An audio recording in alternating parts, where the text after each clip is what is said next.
Hey everybody, Aaron here from Comic Booked, and today I'm showing off the comics for this week. So the new comic haul from Wednesday, March the 22nd, 2023. Quite a few books to go through.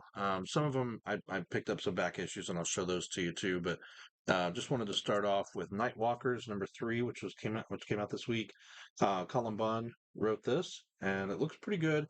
I picked up the first issue. I missed #2. I've got #3. So I don't know what's going on. It's some looks like vampire zombies or some kind of creatures. So we'll see.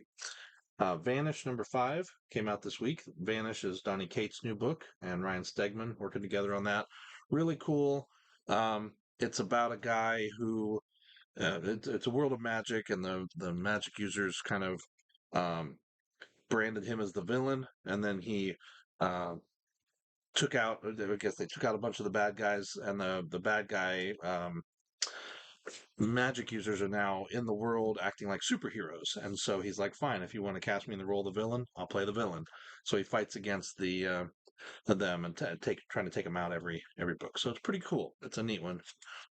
Plush #5 is also out this week, and I don't know if this is the last one or there's one more, but this is about some furry cannibal people. It's interesting. So far, I haven't read #5, but I've read through 1 through 4. Pretty good. The interpersonal relationship stuff is neat. The story's good. The artwork's really good. It's just a little weird. So, finished up Gods Against Gru this week. Really good. Sergio Aragonis, awesome writer and artist. Gru is a great character. The brainless barbarian. And this was a pretty cool series because Gru had been worshipped by all these people and had become deified. So he was a god and he was wreaking havoc in the heavens. And so the gods were trying to get rid of him. So they used their priests to manipulate the people to basically try to reduce Gru's godhood. And that's all comes to a head here in this last issue. So it's pretty good. Order and Outrage is a new one from Jim Starlin and Rags Morales, and it looks pretty good. It's from Dark Horse. #1 I haven't read yet, but it looks like an interesting story. Another one that's pretty cool. If you like sci-fi, X-Files kind of stories, Blue Book #2 came out this week and had a great alternate cover, variant cover. This is based on true stories of people who have had close encounters. And this couple was driving along the highway and they come upon a flying saucer and have an encounter with the flying saucer. And then it's at kind of the aftermath of them dealing with it, looking at some cool like circles made on the vehicle. When they put a compass on the circle, it spins around, but they put it on the unblemished part of the car and it doesn't. So this like shows radiation there. It's kind of cool. Just some neat things. And then as they reported to the airport, the aircraft or the Air Force, and then they find out that there's another general who came out or major who came out and said that it was a big conspiracy. And we know now as they've released some documents and things over the years here that there have been some cover up type things in the past. Um, New issue of Superman #2 comes out, and Marilyn Moonlight is a new character I've never seen before, so that's kind of cool. The wrap up of the Flash 1 Minute War is coming out, and I'm one issue behind on this one. So I've been catching up on a lot of books, but that was one I did not catch up on. Another one I didn't catch up on from the Marvel Marauders #12. I did read Joe Fixit #3, pretty cool. There's the Kingpin working with this chemist to create a powder to control Joe Fixit, and Spider-Man gets involved, and he's trying to figure out how to cure him. Meanwhile, the internal struggle of Banner and Hulk is going on, and there's some interesting comments because there's been some back and forth, but there's one big battle there between Joe Fixit and Banner where he basically tells Banner, you were broken before. Do you think the Gamma Bomb made me? But I was here long before that. So it's kind of cool.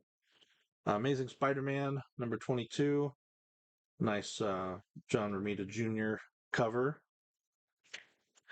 And this was an interesting one. If you like creepy pod people kind of stories with like a magic twist, The Neighbors is a new one from Boom. And Judd Ellison I don't know if that's is that a whole name? Judd Ellison S. Doyle? That's a mouthful.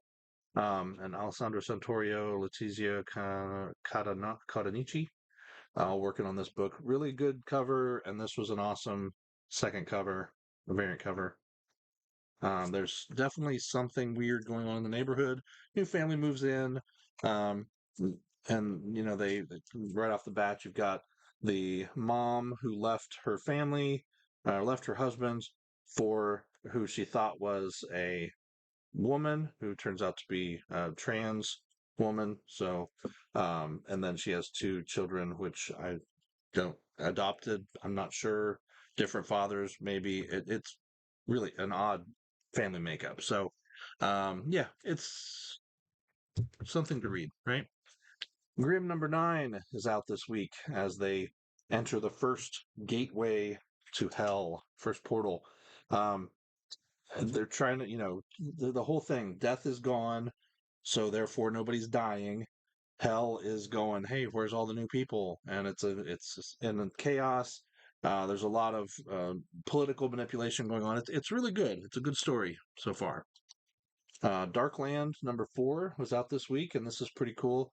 There's a character, Rose, who is that's not Rose. No, she's not on the cover. Rose is this character who everybody's after, and Ma sent these two guys or these two folks to hunt her down. So it's pretty interesting. It's a post apocalyptic world, and the Rose is heading for Black Rock City, which she climbs a mountain and climbs through a hole, and she finds the big city. It's pretty cool. So see what happens. And that was it for the new books that I picked up this week. Um, as I was standing in the shop, one of the guys said, "Hey, we got to, what about these books?" And I was like, "Ooh." Um, Linsner is really one of my favorite artists. I really like the work that he does, and so they had a couple issues of Cry for Dawn, #6 and #8. So I picked those up.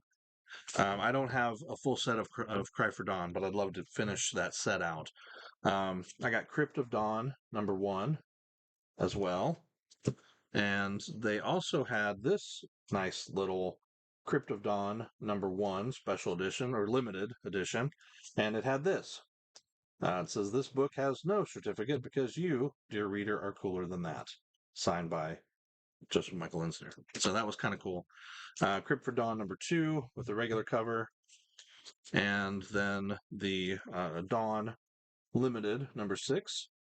And this was signed by Joe Linsner, and it has a certificate there on the back from Real Deal Comics, which is pretty cool. Signed a long time ago.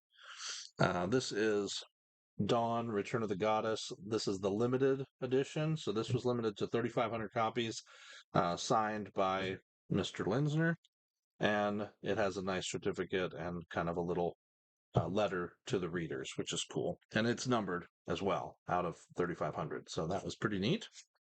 And finally, just as an extra pickup, the Wizard One Half, Dreams of Dawn, the orange cover with the certificate of authenticity that comes with it. So, very neat stuff.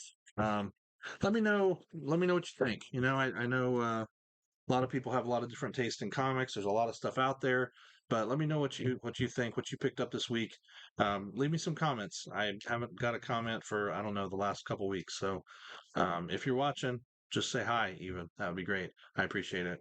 Lets me know that I should keep doing this, or if I should, not do this anymore. So, thanks for watching. I appreciate it. Please like, share, and subscribe. Still trying to build the channel back up. Looking forward to being able to do some more stuff for you as the days go by. All right. Thanks for watching.